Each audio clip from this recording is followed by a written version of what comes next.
morning to all of those of you here. Thanks for joining us. I'm Tony Daniels, Global Technology Advisor with C3 Technology Advisors. So appreciate you guys being here at the C3 Tech Summit as well as for this session. So today, introducing you to our fireside chat. There's no fire that I've seen in here, but you guys get the idea. Voice, web, and beyond, how Chamberlain Group scales support with Agentic AI. In partnership with Quiq, this session explores how the Chamberlain Group replaced a legacy chatbot with Agentic AI agents that enables advanced multi-turn troubleshooting across different brands and channels.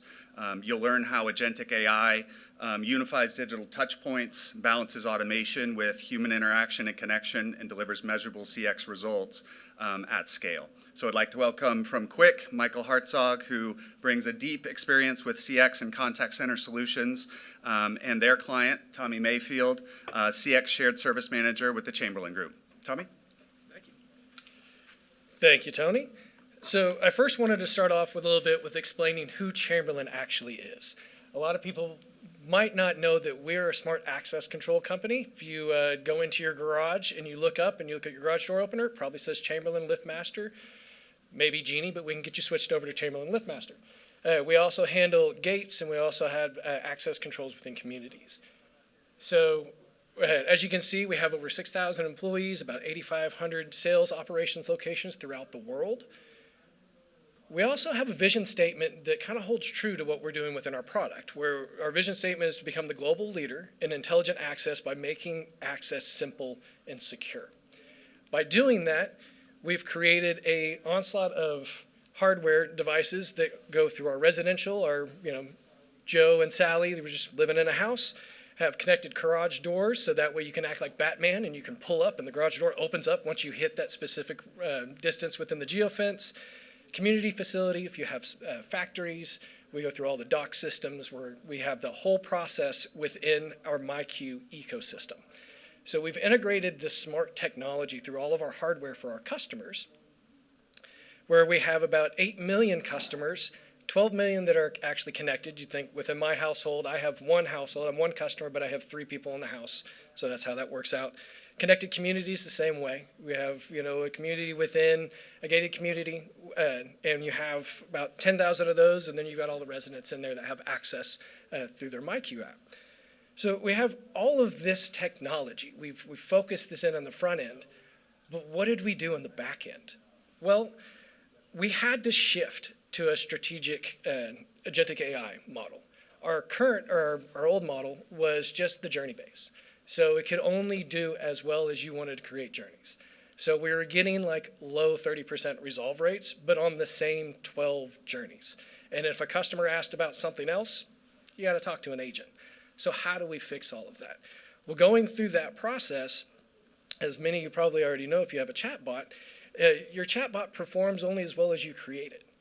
So when we started talking to Quiq and some other companies, we were like, what's that next step? We don't want to have somebody that has to sit there and create journey after journey after journey after they writ the knowledge article and wrote the training document. So with Agentic AI, we're able to scale at an amazing rate. Like all I have to do is create an article or a knowledge article, put it into Salesforce. That night, the QuickBot already has it. So instead of me training an agent for 2 weeks on a new process, I can just write the document and the bot knows it the next day. We also have real-time adaptability. Like I'm saying here, I can make changes. I can go into the back end of Quiq and test those changes immediately before I even push them into production if I wanted to, and make sure that the article changes, the verbiage that we put, the guidelines we put inside the bot actually did the change that we wanted to. And if it doesn't, I can immediately change it. With the old legacy bot, I couldn't do that. I had to go talk to people. They had to put a new sprint through, and we had to create a new version of it and push that back out. It just took way too much time when you have customers that are continuously asking you the same question that your bot cannot help. Like I said earlier, with the legacy bot, we could only get like 30% resolve rate. With Quiq, after a few months, we were over 40% resolve rate, and as of this morning, this month to date, we're about 63% resolve rate. Last month, we ended with 57. Our definition with resolve rate is the customer came in, interacted with the bot, Customer asked a question, bot responded with a response and possibly a link, customer went away. If the customer says, I want to speak to an agent, that's considered an escalation. If the bot realizes, I can't help you, I don't have that knowledge, you need to speak to a human, that's considered an assistant. And I'll go through some of those results here in a little bit too. The last point on this slide, the effort to improve, it didn't move the needle. Even when we made changes to new journeys, we are still seeing like sub 30% resolve rate. It just wasn't doing anything.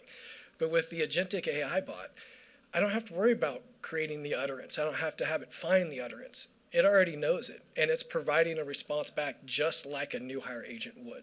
So it's only as good as you train it, so it's only as good as your documents and guidelines you put into it, but if you put that work in, you're going to see the results that you actually want to see. First thing I want to point in, and no offense to who knows what my legacy bot is, but a couple of 4 points that I had the reason why we needed to move away. One, that limited flexibility. I've got multiple channels within the company that I have to support, primarily residential and commercial. Residential is just you and us. Commercial is somebody that owns a factory warehouse, or they're the owner of the community.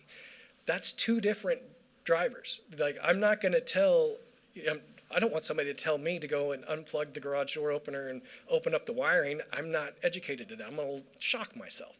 So we're not going to tell the residential customer that, but we will tell the commercial customer that. They're certified to be able to do that sort of thing. So we weren't able to do that with the bot, so we only focused on residential. The other was a poor customer experience. If the customer didn't say the utterance that we identified, they seemed to get stuck in a loop. And it was just the same thing over and over again until they said the right word or the right utterance that we had put in there. They weren't going to get past it. They were going to eventually get frustrated and want to talk to an agent instead. It's high maintenance too. Like I said, you had to go through the journey. You had to create it on your side. You had to figure out the utterances. You had to go through and say, this is what the customer is going to say. This is how you say it. So that was actually slowing us down. Remember, in the beginning, we've got all this extra technology inside our hardware. It's like, how do we support it in the background? And then there was no true problem solving, because unless you had that utterance or that journey mapped out perfectly, you were just going to send the customer a link that they probably started on. And they probably already had read that information. So it's not getting them anywhere. Again, moving up to an agent. So with us, that's where Amber stepped in. She is Chamberlain's AI assistant. And if you're wondering why we call her Amber, look inside Chamberlain. See Amber right inside there. So we didn't get too creative, but we needed to give her a personality. And we've actually found ourselves, instead of calling it the Quiq chatbot or our chatbot, we call it Amber. Like, she is an actual agent of ours because she actually supports multiple hats.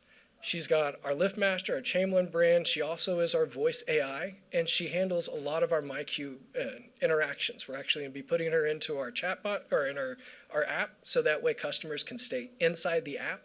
We're going to be opening up ability for her to see what your devices are, what garage door, camera, lock, anything that you have connected to there, so that way it helps disambiguate what you're reaching out to more. If you're reaching out because your garage door opener is showing offline from your Wi-Fi router, how are you going to explain that to somebody? You may not really know. So if we're able to give her that capability, she can go, oh, are you calling us because your garage door is showing offline? Well, let me fix that for you. And that way it cuts a 20-minute conversation down to like 2.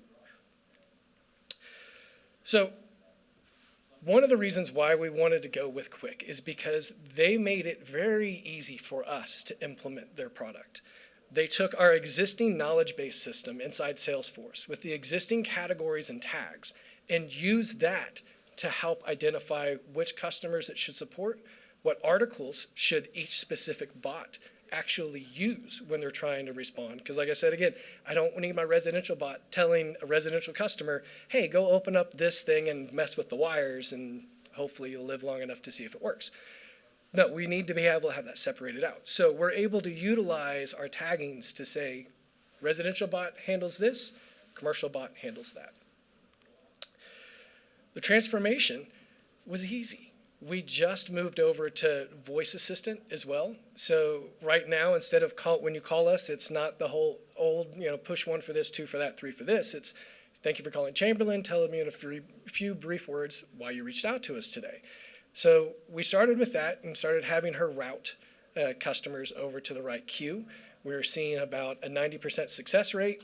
When we're already sitting with 12% transfer rate in our call center, hey, I'll take a 2% drop. Sure, why not? We also moved into actually trying to use our voice cases to deflect customers. Because I think if I can resolve somebody when you call in, if it's just because your Wi-Fi is offline with your GDO and we can ping that, I don't need a human doing that. I can have you go through that process and we'll just have the system do it for you. So stepping in, we took that thought process and we're like, how can we help our customers actually not have to call us back? What we found is a lot of people will be leaving the house and go, oh, my garage door didn't work. I'll just call them while I'm on my way to work and we'll figure it out. You can't, you have to be there. So what we've done is tried to eliminate that first call. So when customers call in and we disambiguate that they're calling about their garage door issue, or maybe Wi-Fi issue, it's not connecting to their MyQ or not connecting to their camera, we validate that they're there to be able to troubleshoot their device. And if they actually know their Wi-Fi username and password, you'd be surprised how many people don't know the username and password of their own Wi-Fi. But that would take a 5-minute call and the agent going, okay, now I've gotten to this point. Can you give me this detail? And they're like, no, I'm not home. Okay, you're going to call us back when you get home. So what we've done is we've removed that first call. So if customers are honest to us and they say, no, I'm not near the device, it then says, okay, well, when you are near the device, call me back. You'll be able to skip me and go straight to an agent. And now when customers call back, it says, hey, thank you, customer. I see you're calling back about the same issue. And they go, yes, one moment, boom, straight over to an agent.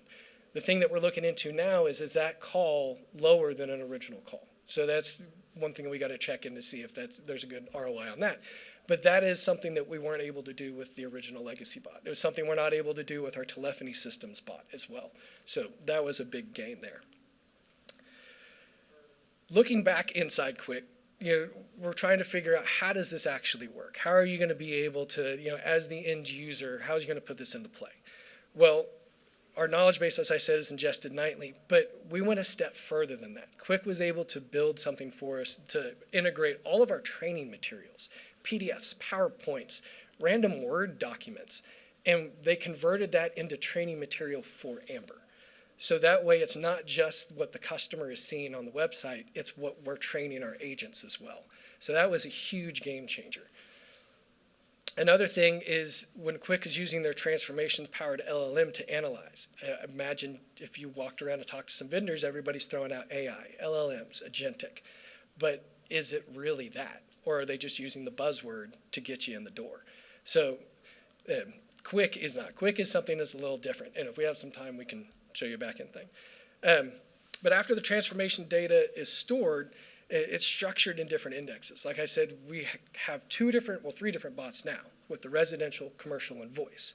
They all handle different things. They all have different knowledge bases in their backgrounds. So you have to be able to know how to store that correctly. You don't want that crossing over.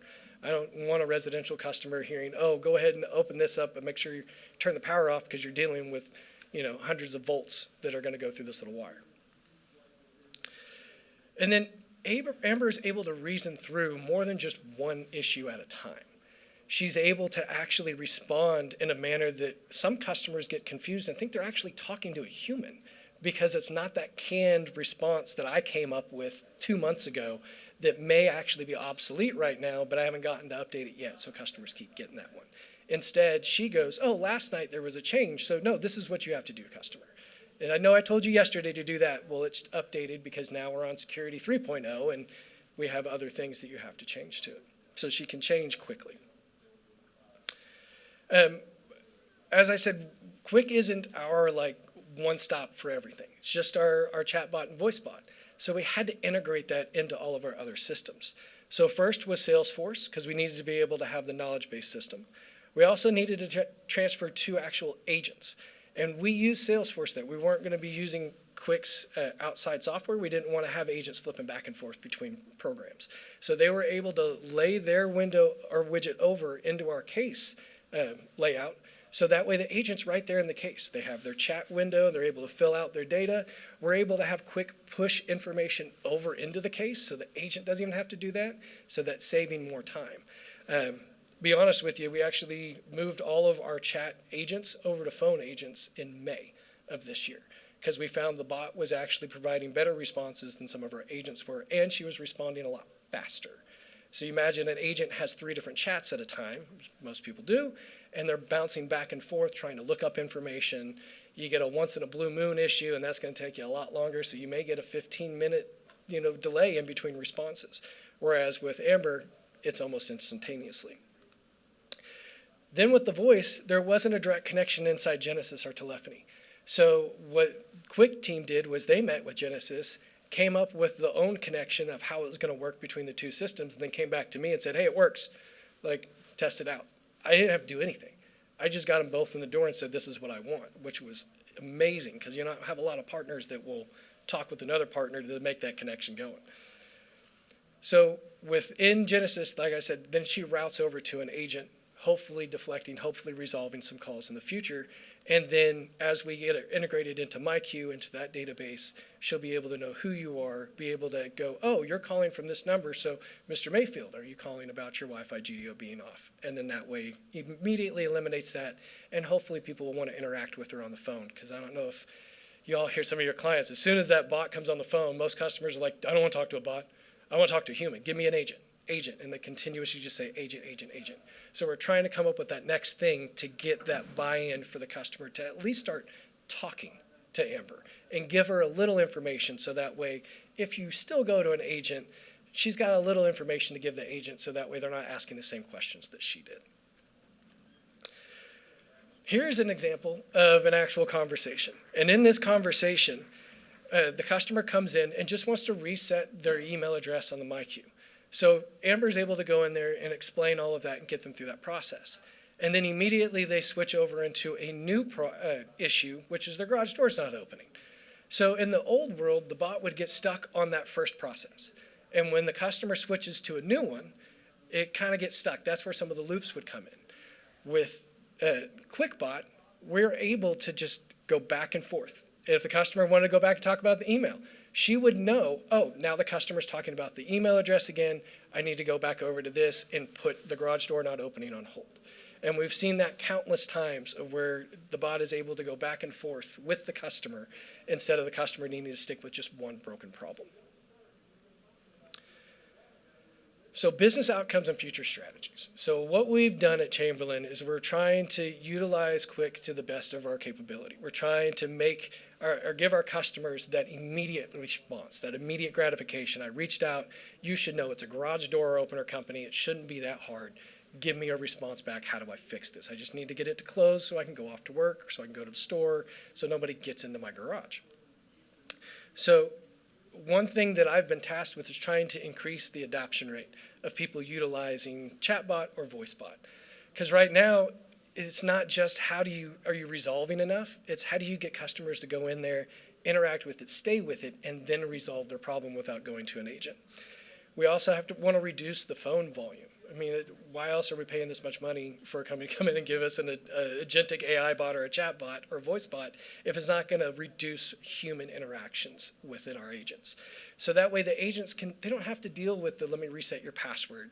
Oh, your sensor eyes are misaligned. There's a box in the way. Move it out of the way, the garage door will shut. Take away all those easy, 7-8 minute conversations that may be 12, 15 minutes because the customer isn't in the garage or doesn't really know how to articulate their issue. Instead, they can focus on those issues with like gate. I don't know if anybody has a gate in front of their house or into their neighborhood, but when one of those things break, you got to call a dealer, you got to call a professional to come out there because good luck trying to fix it. And then multilingual. With our agents, we have English, Spanish, and French. But AmberBot can speak Hindi. She can speak German, Russian.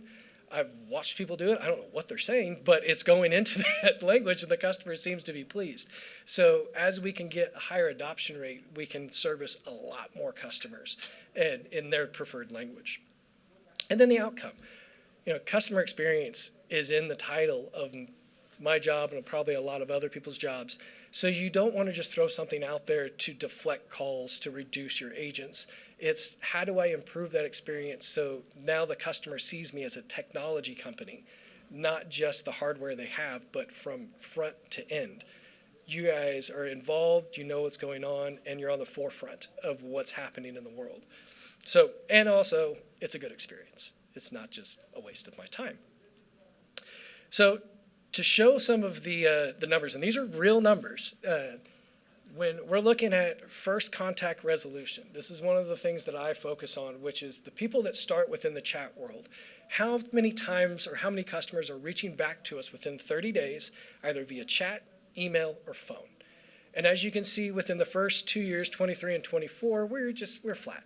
We were sitting about 78% FCR. Everybody was okay with it. And then when we got into 2025, we started our journey with Quiq in August of 2024. By May or March of 2025, I had a whole PowerPoint set up to explain why we don't need actual agents on the floor. We need to have them on the phone because a lot of the troubleshooting within our products, it's easier to do over the phone. If you're dealing with somebody that's not too like tech savvy or more of a DIYer and it needs to be walked through each step. So doing that via chat, you could imagine like, okay, you need to go up on your ladder and go up and look at the serial number and then see what learn button it is. So then the person comes back down off the ladder and then reacts. So it's easier to do that with you on speaker and them just put the phone on the ladder. So once we made that change, we saw our FCR rate go up 5 points. And then I was challenged by my operations team. Like, yeah, but you're driving phone volume. You took the agent away from the chat experience. No, I didn't. I actually dropped the amount of customers that started with the chat and called us within 30 days by 2.5%. It's about 1,000 customers a month. So it showed that it went the other way. But the next step is, and I see some hamster wheels going in people's brains, is where'd that customer go? If they interacted with chat and then they didn't call you and you've got a percentage of people that weren't resolved, what's happening? Well, customers are just figuring it out. You go to, there's other things, ChatGPT that you can go out to. You can, phone a friend or something, but they're not calling us. They're not reaching out. They're not canceling their subscriptions. They're not changing the garage door opener that they're in. They just figured out what the problem was. And probably 7 times out of 10, it's just because, like I said, the sensor eyes, they're misaligned and the garage door's not going to work because it's a safety feature. And that's usually what the problem is. So if numbers aren't, if I haven't won you over yet with numbers, I have a real customer response. And I validated for a whole day that it wasn't somebody from Quiq that came in and did this. But the quote was, "Hi, I just wanted to tell you that I used your help chatbot to solve a problem with a garage door opener last week. It was an excellent experience. It gave me great answers and understood everything I asked of it. I'm always annoyed when I have to use a chatbot to get to a person, but in this case, I didn't even want a person." I went back and viewed that chat. This customer talked about 3 different things within the chat, hung out with the bot for like 2 hours, and just got things resolved and was happy. Like the reply at the end is, "Thank you, you're such a big help," and "Oh, you're an AI bot." It was like he figured it out at the end, which was crazy. So forward strategy, what are we going to be doing within my world and what I'm going to be focusing on is data integrations. So expanding the data knowledge. Like I said, we're able to ingest our knowledge-based system inside Salesforce. We can integrate PDF files, training manuals, PowerPoints, but what else can I get in? Getting the bot connected to my queue so that way she knows who the customer is up front is good. And then also, it's a change of our processes. When you sign on to create a MyQ account, all you need is your name and your email address. Well, that doesn't help the bot if you call in. We don't know your phone number. We don't know what you're connected to. So this is opening up other pieces of data from customers that we know we need now if we're wanting to change the support and how we actually defend the castle. And then proactive troubleshooting. Getting her connected to know that your device is offline so you can say, "Is this why you're calling?" She remembers now if you selected the callback, she knows what you're calling back for. So it would be great if we could say, "Is this still the problem?" What is that next step to get us into the world to where all of the easy processes are done by a bot and all of the more difficult ones that people need to be walked through can be handled by that agent. So I'm not coming through and saying you're going to be able to wipe out your entire workforce. No, you're going to repurpose them. You're going to need folks. I have a guy that was on my quality team that is now my chatbot coordinator. He goes through and reviews interactions, he reviews phone calls, he reviews the articles, he talks with operations and gets their insight on what the agents are hearing. He goes through surveys when customers respond to it. And that's how we interact then with Quiq of going, "Hey, we need to change this. This is what our customers are saying. How do we get this better?" And then expansion into new markets. We're going to be creating a dealer app here. It should be out next year. We're going to have its own version of Amber Chatbot inside that. Since that's going to require the customer to actually sign into an account, we're going to know exactly who you are, what you should be doing, what company you work with, and then what information do you usually reach out to us about? How can we put that up in front? And then how can we give you as the partner access to, hey, a lot of your dealers call us about XYZ. Let us come do a training session for you over those topics. So then that way you don't have to call us. So it's opening up doors that we weren't aware we had access to until we started implementing this and reviewing the chats and seeing what we can do to expand the knowledge on it. That's pretty much all I have, sir. And now I hand it over to the guy that's going to tell you exactly how it all works, because I only kind of know a little bit. Thank you very much, Tommy. I appreciate it. You guys have been phenomenal. And actually, a couple of those slides bring me back to a couple of years ago when I also ran our CSM team. And it wasn't easy at the beginning. No, and it wasn't.